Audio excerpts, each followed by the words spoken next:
The call came on a Tuesday morning, 6 weeks after we buried my best friend of 40 years. I was sitting at the kitchen table with my second cup of coffee, watching the Cardinals at the feeder, the way I'd been doing every morning since I retired from the postal service. My phone buzzed on the table. Unknown number, but a local area code. Mr. Harlan Webb, speaking. This is Judith Price. I'm an attorney with Price and Associates here in Dayton. I was Gerald Sutton's attorney. I understand he passed away 6 weeks ago. I set my coffee down. That's right. Gerald was my oldest friend. I know, sir. He spoke of you often. She paused, and I could hear papers shuffling. Mr. Sutton left specific instructions with me before he passed. He asked me to contact you exactly 6 weeks after his death, not before. He was very specific about the timing. 6 weeks, I repeated. Why 6 weeks? He didn't tell me that, Mr. Webb, but he left something for you, an envelope. He asked that you come to my office to receive it in person. He also asked me to tell you, and I'm reading his exact words here. Do not mention this call to Diane, not until you've read what's inside. I sat very still.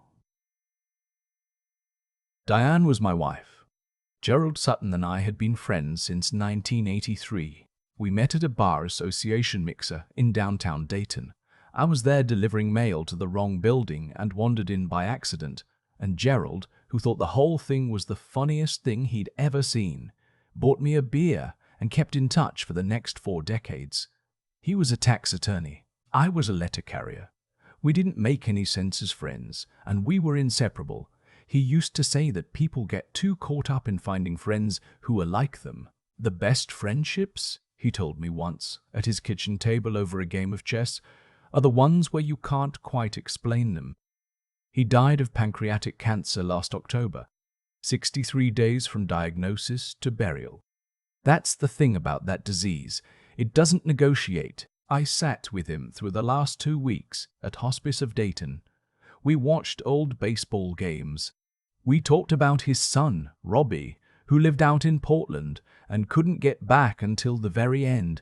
We didn't talk about dying because Gerald was never one for that kind of thing. But on his last real lucid day, he grabbed my hand and held it too tight for a sick man. I need you to trust me about something, he said. Always, I told him. He didn't say anything else. I thought it was the morphine talking. It wasn't. I drove to Judith Price's office on Wednesday, parked on 5th Street, and sat in my truck for about 10 minutes before I went in. I don't know what I was afraid of, but something in the way she'd said Diane's name on the phone, the careful flatness of it, the way an attorney keeps her voice when she's not allowed to say more, had been turning in my stomach for 2 days. Diane and I had been married for 26 years. Second marriage for both of us. My first wife, Linda, had passed in 2001, breast cancer. Diane had been divorced, she said, from a man in Columbus she never wanted to talk about. We met at my niece's birthday party and were married 14 months later. She was funny and sharp, and she made me feel, for the first time in years, like the house wasn't too quiet. I went inside. Judith Price was a small woman in her 50s, with reading glasses on a beaded chain and a handshake like a contractor's. She didn't waste time. Mr. Merode Webb, before I give you this, I want you to know that Gerald came to me himself, in person, not by phone, about 8 months before he was diagnosed. He said he'd been doing some research. He said he wanted this envelope held for a specific amount of time after his death, and he wanted me to personally verify the timing before releasing it. She set a manila envelope on the desk between us. I don't know what's inside. He sealed it himself. I looked at the envelope. My name was on the front in Gerald's handwriting. Below it, underlined twice, read this alone. I took it home. Diane was at her book club that afternoon, which she attended every other Wednesday at our neighbor Patsy's house. I had until 4 o'clock. I went to my study, a small room off the garage that was really just a glorified closet with a desk, and I locked the door. I sat down. I held the envelope for a while before I opened it. Inside was a letter, handwritten on legal pad paper, front and back, in Gerald's cramped accountant's scrawl. 7 pages. Harlan, if you're reading this, it means I didn't find another way to tell you. I'm sorry for that. I'm sorry for a lot of things, but mostly I'm sorry I couldn't just sit across from you at the kitchen table and say this out loud. Some things are easier to write. I need to tell you about Diane. I want to be clear before I start. I am not doing this out of jealousy or spite or because I never liked her. You know that's not who I am. I'm doing this because you have been my best friend for 40 years and you deserve to know what I found. It started last spring. You remember when Diane asked me to help her with the estate paperwork after her mother died? She said she didn't trust the Columbus attorney, and since I was family, her word, Harlan family, she felt more comfortable with me. I agreed. That's what you do. In the course of handling the estate, I had to review a number of her financial documents, and that's when I found the first thing that didn't sit right. I stopped reading. I looked up at the wall of my study. There was a framed photograph from Gerald's retirement party, 2019, the year he finally closed the practice. He had his arm around me, and he was laughing at something I'd said, head thrown back, the way he always laughed when something really got him. I kept reading. Diane has 2 life insurance policies on you, Harlan. The first one you know about, the $250,000 policy through your union with her listed as beneficiary. That's normal. That's standard. The second one you don't know about. It was taken out 18 months ago through a carrier called Meridian Protective Group. The policy is for $800,000. You are the insured. She is the sole beneficiary. The premium payments have been coming out of a separate checking account I found attached to her Social Security number, an account you are not on and, I suspect, did not know existed. Harlan, you cannot take out a life insurance policy on someone without their knowledge. There has to be a medical exam, signed documentation, consent forms, which means someone forged your signature, or someone helped her do it. I hired a private investigator. His name is Roy Fincher. He works out of Cincinnati, and he is very good at his job. I paid him myself. Please don't argue with me about this. What Roy found in 4 months of work is in the second envelope, which is sealed inside this one. I want you to read my letter first, so you understand the context before you see the documents. I reached back into the manila envelope and felt it, a smaller envelope, sealed, paper clipped with a post-it note in Gerald's handwriting. Documents from RF. Read after my letter. I set it aside and kept reading. Her first husband was a man named... Well, you know what? I'll let Roy's report speak to that. What I'll tell you is that he died in 2009 in Columbus. The official cause was cardiac arrhythmia. He was 51 years old and had no prior heart condition on record. He had recently increased his life insurance coverage. Diane received $510,000. Her second husband, yes, second Harlan, you are her third, died in 2015. You never knew about him because she told you she'd only been married once before. His name is in Roy's report. Cause of death: accidental fall down the basement stairs of their home in Westerville. He was 58. She received $620,000 from 2 policies. I don't know how she did it, Harlan. I'm a tax attorney, not a homicide detective. But I know what I found, and I know what Roy found. And I am telling you, do not let her make you another line on a list. The reason I waited 6 weeks is this. I knew that if I told you while I was alive, you would have confronted her. You've never been able to help it. You're an honest man. An honest man can't sit on something like this. And if you had confronted her, one of 2 things would have happened. Either she would have run, or you would have been dead before Roy's evidence could be organized. 6 weeks gives the estate enough time to settle, gives Diane enough time to feel comfortable, and gives you enough time to go to someone who can help you without her knowing you're coming. That person is Roy Fincher. His card is in the envelope with the documents. He is expecting your call. He has already been in contact with a detective at the Montgomery County Sheriff's Office. His name is on the card too. I love you, old friend. Don't do anything dramatic. Just make the call. Gerald. I sat in that room for a long time. At some point, I realized I was crying. Not because I was scared, though I was, but because of the postscript at the very bottom of the last page, written smaller than the rest, like an afterthought he almost didn't include.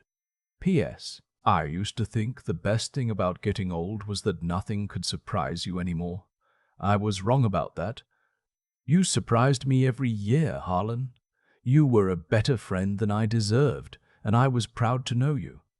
I folded the letter and put it back. Then I opened the second envelope. Roy Fincher was thorough. There were photocopies of both insurance policies, one of which clearly showed my signature on the consent documentation, a signature I had never written on a document I had never seen. There were property records, death certificates, newspaper clippings from the Columbus Dispatch. There was a copy of Diane's marriage certificate from 2013, a marriage she had never mentioned to me, and a copy of the corresponding death certificate from 2015. There was also a photograph, taken from a distance with a long lens. Diane, coming out of a restaurant on Brown Street that I recognized. We'd been there for her birthday last year. She was with a man I didn't know. They were close together in a way that, even at distance, even through the grainy quality of a surveillance photo, told you everything you needed to know. The date stamp on the photograph was 3 months ago.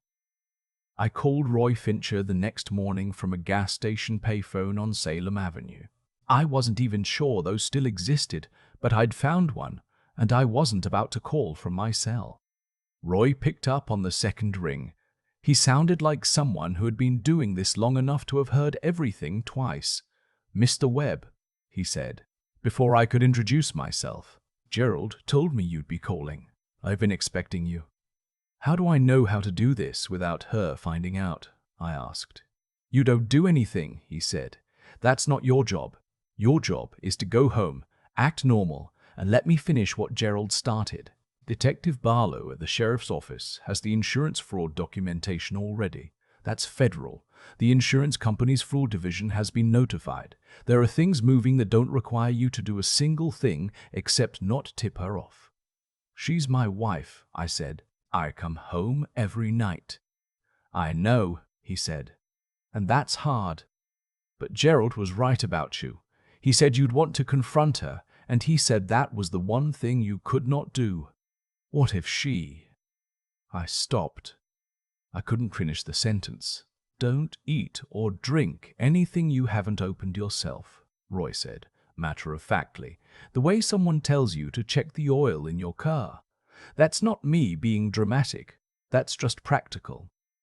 I drove home. I made dinner. Diane came in from her afternoon errands and set a bag of groceries on the counter, and I stood at the stove stirring a pot of chili and thought about a man I'd never met who had fallen down a flight of basement stairs in Westerville, Ohio, in 2015. "You're quiet tonight," she said. "Tired," I said, "thinking about Gerald."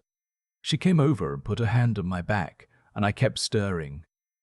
It took 11 days. I don't know what I expected. Sirens, a scene in the driveway, something from a movie. What actually happened was a knock at the door on a Sunday afternoon while Diane was in the shower. 2 detectives from the sheriff's office and a woman from the Ohio Department of Insurance. I let them in. They were polite and professional, and they asked me to wait in the kitchen.